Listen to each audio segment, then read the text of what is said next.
મહુવા તાલુકાનો ઊંચા કોટડા રોડ હાલ ખાડાઓથી ભરાઈ જતા મુસાફરો માટે મરણીય મુસાફરીનો પર્યાય બની ગયો છે। તંત્રની ઘોર બેદરકારીને કારણે સ્થાનિકો અને લાખો શ્રદ્ધાળુઓ હાલાકી ભોગવી રહ્યા છે।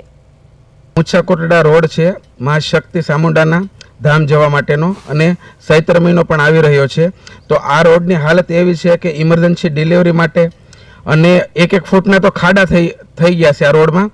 તો સરકારશ્રીને અમારો અપીલ છે કે તત્કાલ આ રોડ રિપેર કરવામાં આવે અથવા નવો બને।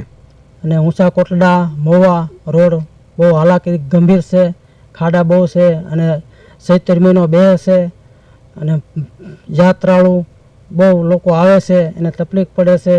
કાંઈક તંત્ર જાગે તો સારું છે। આવનાર ચૂંટણીમાં આનો રોષ જોવા મળશે કે નહીં? હવે તો આવતી આ સમય આવે પછી ખબર પડે। આ રોડ અમે ઊંચા કોટડાથી 26 કિલોમીટર મહુવા જવા માટે એટલી તકલીફ થાય છે કે જો અમારે હું ઊંચા કોટડાથી છું અને યાત્રિકો પણ હાવ ઓછા થઈ ગયા છે અને એ બદલ ભગુડા કે બગદાણા એ બધા યાત્રિકો અમારે 30% અત્યારે આવે છે અને 100% ન્યા વયા જાય છે।